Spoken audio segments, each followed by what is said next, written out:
Adnan Ashir Rajput YouTube channel की तरफ से आप सबको अस्सलामु अलैकुम व रहमतुल्लाहि व बरकातुहू अलैहि। अहबाब ज़ीवकार सामीन व नाज़रीन, आज आपको बताना चाहता हूँ कि बैरून मुल्क और अपने मुल्क में रहने के क्या असरात हैं, क्या फ़ायदे हैं, क्या नुकसान हैं। बड़े सगीर पाक हिंद के लोगों में एक आदत ये भी पाई जाती है कि वो अपने अजीज़ों को साथ लेकर चलते हैं। बड़े सगीर के बासी बहुत सोशल और बहुत मिलनसार होते हैं। ये बहुत ही मुस्बत आदत है। होता यह है कि जो आदमी यहाँ रहकर काम नहीं करना चाहता वो परदेश जाकर अपने सोशल सर्कल से बाहर निकल जाता है और वहाँ जाकर हर किस्म का काम करने को तैयार हो जाता है। ये एक शदीद जुल्म है जो वो अपने साथ करता है। ऐसा भी होता है कि जब किसी शख्स को रोज़ ये बातें सुनने को मिलें कि तुम पढ़ते नहीं, तुम काम नहीं करते, तुम फलां करते हो, फलां नहीं करते, तो इस तरह की बातों से बचने के लिए वो तालीमी वीज़े का सहारा लेकर बाहर चला जाता है। लेकिन वहाँ जाकर पता चलता है कि ज़िंदगी कितनी तलख़ है। वहाँ रोबोट की तरह काम करना पड़ता है। जो लोग तालीम की गर्ज से बाहर जाते हैं वहाँ पर तालीम भी हासिल करते हैं और साथ काम भी करते हैं ताकि मुआशी बोझ को हल्का किया जा सके। फिर अक्सर के साथ ये होता है कि मुआश के धंधे में ऐसे फंसते चले जाते हैं कि तालीम अधूरी रह जाती है। मजदूरी की गरज से बाहर जाने वाले जब बरसों बाद वापस लौटते हैं वो तब भी मजदूर ही रहते हैं।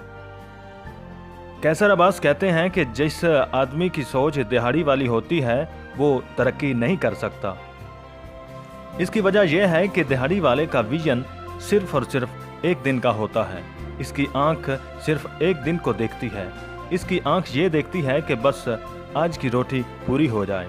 इसकी आंख ये देखती है कि बस शादी हो जाए। अगर तरक्की करनी है तो फिर अपने अंदर से दिहाड़ी वाला मिजाज और विजन ख़त्म करना होगा। ये मिजाज ख़त्म करने का सिर्फ एक ही तरीका है कि अपनी ज़िंदगी पर सरमायाकारी यानी इन्वेस्टमेंट की जाए। सरमायाकारी का नतीजा फौरी नहीं आता। बाज़ लोग ऐसा काम करते हैं कि इन्हें पता होता है कि कल को मुझे बड़ा इंसान बन जाना है। ये लोग फौरी नतीजे के पीछे नहीं भागते बल्कि देर वक्ती नताइज के लिए सरमायाकारी करते हैं।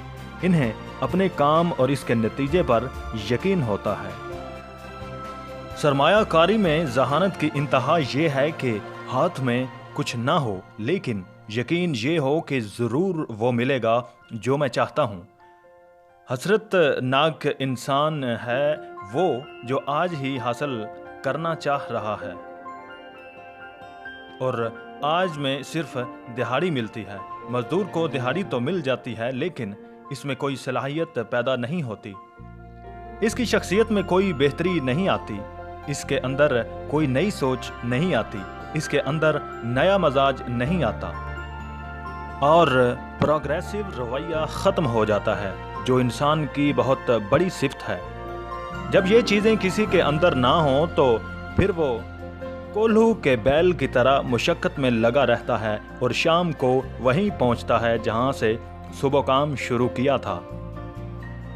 इंसानी ज़िंदगी का ये बहुत बड़ा अलमिया है।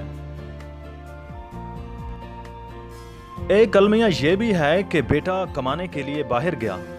2 या 3 साल बाद इसकी वापसी हुई तो शादी कर दी गई। 1 महीना इसने बीवी और वालदैन के साथ गुजारा। छुट्टी ख़त्म हुई तो वलायत को वापस चला गया। शादी के बाद सबसे बड़ा जुल्म ये होता है कि इसके बीवी, इसके बच्चे इससे बिछड़ जाएं।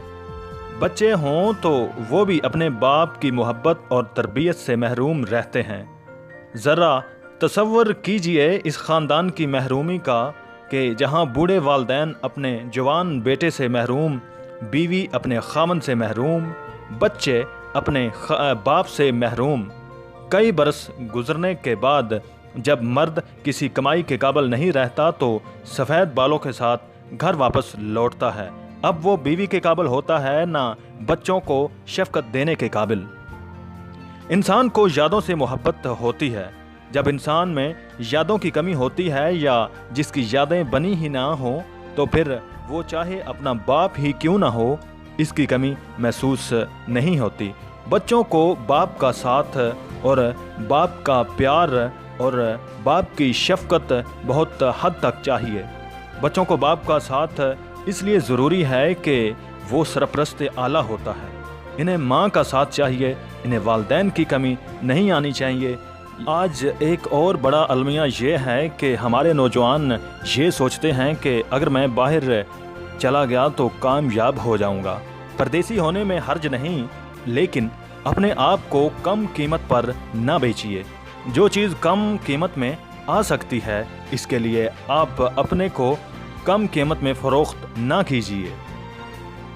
ہم ان چیزوں کے بدلے میں پیسہ کما رہے ہیں جو واپس نہیں آ سکتی۔ والدین کے ساتھ بہت تھوڑا وقت گزرتا ہے۔ جب وہ دنیا سے چلے جاتے ہیں تو ساری زندگی کسک رہتی ہے۔ انسان کی سب سے بڑی خوش نصیبی یہ ہوتی ہے کہ جیسے انسان دنیا میں آتا ہے تو اس کے پیارے اس کے ارد گرد ہوتے ہیں، اسی طرح جب وہ دنیا سے جائے تو اس کے اپنے اس کے پاس ہوں۔ گھر کو سربراہ کی ضرورت ہوتی ہے۔ ہر گھرانے کو ایک ایسے لیڈر کی ضرورت ہوتی ہے جو سمت متعین کرنے والا ہو، شعوری فیصلے کرنے والا ہو۔ یہ خوبی مرد ہی میں ہو سکتی ہے۔ گھر کا سربراہ نہ ہو تو عورتوں سے غلط فیصلے ہو جاتے ہیں، کیونکہ عورتیں فطرتاً باہر کے معاملات کو درست نہیں سمجھتی۔ پردیس ضرور جائیے، لیکن اس کے لیے جواز بڑا ہونا چاہیے۔ صرف روزی روٹی کے لیے پردیس جانا حماقت ہے اور اپنے خاندان کے ساتھ دشمنی ہے۔ سوکھی روٹی اپنی فیملی کے ساتھ کھانا سیکھیے، اس میں بہت بڑی خوشی اور راحت ہے۔ سوکھی روٹی کے ساتھ بڑے خواب دیکھنا سیکھیے۔ تکلیف میں اچھے خواب دیکھنا سیکھیے۔ تکلیفوں کا مطلب ہے کہ قدرت آپ کو اشارہ دیتی ہے کہ آگے جانے کا سوچو۔ ہم سوچنے کی بجائے باہر چلے جاتے ہیں۔ فرار کبھی حل نہیں دیتا۔ رسول کریم صلی اللہ علیہ وآلہ وسلم کی سیرت مبارکہ پڑھیں تو پتہ چلے گا کہ کیسے انہوں نے ذمہ داریاں نبھائیں، محنت کیسے کی، خندق کیسے کھودی، بیٹیوں کی کیسے شادی کی۔ اتنا بڑا رتبہ ہونے کے باوجود آپ میں عاجزی کس طرح کی تھی؟ ہمارے ساتھ مسئلہ یہ ہے کہ ہم کسی ایسی سنت کو پورا کرنا نہیں چاہتے جس میں ہمیں مشقت کرنا پڑے۔ کچھ بننا چاہتے ہیں تو اپنے ملک میں بہت بڑا رتبہ، بہت کچھ حاصل کیا جا سکتا ہے۔ اپنے ملک میں رہ کر سیکھیے، اپنائیے اور کیجیے۔ اپنے اندر ہنر پیدا کیجیے۔ پاکستان میں رہ کر بھی آپ بہت کچھ سیکھ سکتے ہیں اور کر سکتے ہیں۔ نسخہ تلاش کیجیے کہ کیسے مزدور سے مالک بنا جا سکتا ہے۔ نسخہ ڈھونڈیے کہ کیسے اکاؤنٹنٹ سے فیکٹری کا مالک بن سکتا ہے آدمی۔ جو آدمی چھوٹی سیٹ سے بڑی سیٹ پر نہیں جا سکتا وہ اہل انسان نہیں ہے۔ اگر آپ اچھی طرح بات کرنے کا سلیقہ رکھتے ہیں تو آپ ترقی کر سکتے ہیں۔ اگر آپ کی نیت، آپ کی محنت، آپ کا اخلاق اور آپ کی توانائی مثبت ہے تو انشاءاللہ تعالی اچھا مقام آپ کا منتظر ہے۔ آپ ضرور کامیاب ہو جائیں گے۔ میری دعا ہے کہ اللہ پاک ہم سب کو اچھی ترقی، اچھا مقام اور اچھا ذہن عطا فرمائے اور ہم ترقی کر سکیں۔ اللہ پاک ہم سب کا حامی و ناصر ہو۔ اللہ نگہبان۔